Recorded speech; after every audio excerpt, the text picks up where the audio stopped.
जय भोले बाबा की। नमस्कार दोस्तों। आज की वीडियो में हम लोग बात करेंगे शिवरात्रि और महाशिवरात्रि में क्या अंतर होता है, और दूसरा हम लोग आज जानेंगे महाशिवरात्रि की व्रत कथा के बारे में। दोस्तों, शिवरात्रि और महाशिवरात्रि वैसे दोनों दिन भगवान शिव और माता पार्वती की पूजा अर्चना के लिए समर्पित माने गए हैं, लेकिन कई लोग शिवरात्रि को ही महाशिवरात्रि समझ लेते हैं। वहीं पर कुछ लोग शिवरात्रि और महाशिवरात्रि को एक समझ बैठते हैं, लेकिन ऐसा नहीं है। ये दोनों अलग अलग त्यौहार हैं जिनका अपना अपना विशेष महत्व होता है। शिवरात्रि हर महीने की चतुर्दशी तिथि पर मनाई जाती है, जिसे आमतौर पर मासिक शिवरात्रि भी कहा जाता है, जबकि महाशिवरात्रि साल में एक बार फागुन माह के चतुर्दशी तिथि पर मनाई जाती है। शिवरात्रि हर महीने में एक बार मनाई जाती है। ऐसे में साल में 12 शिवरात्रि पड़ती हैं, जबकि महाशिवरात्रि का त्यौहार साल में एक ही बार आता है। इसलिए एक साल में 11 शिवरात्रि और एक महाशिवरात्रि होती है। ऐसा माना जाता है कि महाशिवरात्रि के दिन शिव जी और माता पार्वती का विवाह संपन्न हुआ था। इसी कारण इस पर्व को शिव जी और पार्वती की विवाह के वर्षगांठ के रूप में भी मनाया जाता है।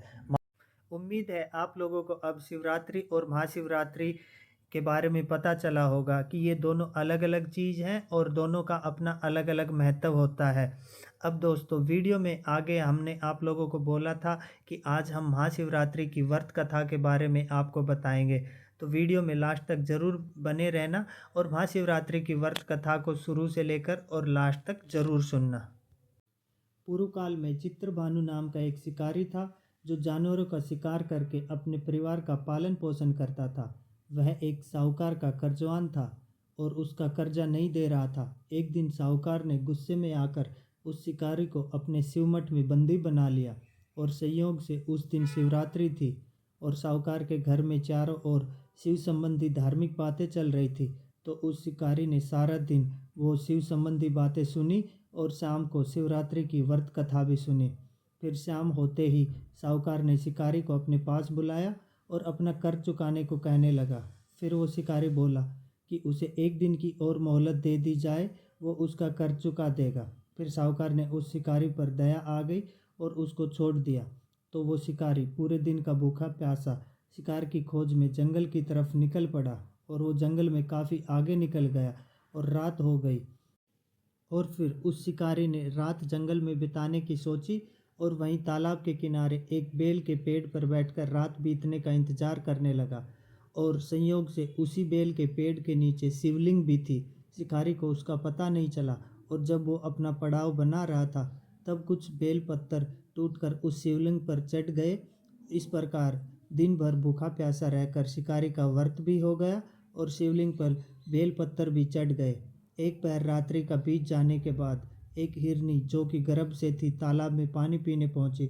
उसको देखकर वो शिकारी तीर चलाने वाला ही था। तब वो हिरनी बोली, मैं गर्भ से हूँ और एक बच्चे को जन्म देने वाली हूँ। अगर तुम मुझे मार दोगे तो एक साथ दो जीवों की हत्या करोगे, जो गलत होगा। मैं बच्चे को जन्म देने के बाद तुम्हारे सामने आ जाऊंगी, फिर तुम मुझे मार लेना। ऐसा सुनकर उस शिकारी ने उस हिरनी को जाने दिया, और धनुष पर तीर चढ़ाते समय उस शिकारी के हाथ से कुछ बेलपत्तर शिवलिंग पर चढ़ गए। इस प्रकार उस शिकारी से अनजाने में ही प्रथम पहर का पूजन भी संपन्न हो गया। उसके कुछ देर बाद एक और हिरनी उधर से निकली, तो उस शिकारी ने उसका शिकार करने की सोची।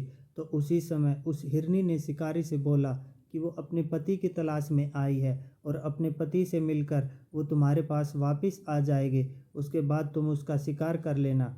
शिकारी को उस हिरनी पर दया आ गई और उसने उस हिरनी को जाने दिया। अब रात्रि का आखिरी पहर बीत रहा था, और इसके बाद कुछ बेलपत्तर टूटकर शिवलिंग पर चढ़ गए और शिकारी की दूसरे पहर की पूजन भी संपन्न हो गई। और उसके कुछ समय बाद एक हिरनी अपने बच्चों के साथ वहां से निकली। तो उसको देखकर वो शिकारी उसका शिकार करने ही वाला था। तो उसको देखकर वो हिरनी बोली कि वो इन बच्चों को इनके पिता के हवाले करने जा रही है, फिर वापस लौट आएगी, उसके बाद वो उसका शिकार कर लेना। शिकारी को उस हिरनी पर दया आ गई और उसने इस हिरनी को जाने दिया। और जब सुबह होने को आई तो एक हिरन वहाँ आ गया। तो उसको देखकर उस शिकारी ने उसका शिकार करने की सोची, और जब वो उसका शिकार करने ही वाला था तभी वह हिरन उस शिकारी से बोला, हे शिकारी, अगर तुमने मुझसे पहले 3 हिरनी और छोटे छोटे बच्चों को मार डाला है तो मुझे भी मार डालो, क्योंकि मैं उन हिरनियों का पति हूँ और उन बच्चों का पिता हूँ। और यदि तुमने उन सबको जीवन दान दिया है तो मुझे भी कुछ पल का जीवन देने की कृपा करे। मैं उनसे मिलकर वापस तुम्हारे सामने आ जाऊंगा, फिर तुम मुझे मार लेना। शिकारी ने उसे भी जाने दिया और इस प्रकार सुबह हो गई और उपवास, रात्रि जागरण और शिवलिंग पर बेलपत्र चढ़ने से अनजाने में ही उस शिकारी से शिवरात्रि की पूजा भी संपन्न हो गई। अनजाने में ही हुई इस पूजा से उस शिकारी का हृदय बहुत कोमल हो गया और उसने शिकार करना छोड़ दिया। दोस्तों, अनजाने में ही शिवरात्रि के व्रत का पालन करने पर उस शिकारी को मोक्ष की प्राप्ति हुई और जब मृत्यु काल में यमदूत उसके जीव को लेने के लिए आए तो शिवगणों ने उसे वापस भेज दिया और उसे शिवलोक लेके गए। शिकारी की कथा अनुसार महादेव तो अनजाने में किए गए व्रत का भी फल देते हैं दोस्तों, पर वास्तव में महादेव तो उस शिकारी की दया भाव से प्रसन्न हुए। अपने परिवार के कष्ट का ध्यान होते हुए भी उस शिकारी ने हिरण के परिवार को जाने दिया। वह शिकारी कोई शिव पूजन नहीं कर रहा था, लेकिन उसने हिरण के परिवार को समय और जीवन दान दिया। वो शिव पूजन के समान है। शिव का अर्थ ही कल्याण होता है। तो दोस्तों, ये थी महाशिवरात्रि की व्रत कथा, जो महाशिवरात्रि का व्रत करने वाला हर इंसान पढ़ता है। और आप लोगों को बता दें, अब की बार महाशिवरात्रि 26 फरवरी 2025 को है।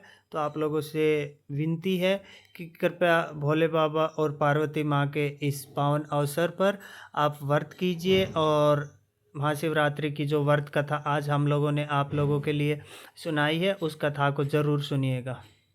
तो दोस्तों, आपको आज की हमारी वीडियो कैसी लगी? अगर आपको वीडियो अच्छी लगी हो तो कमेंट में जय शिव शंकर, जय भोले बाबा ज़रूर लिखना।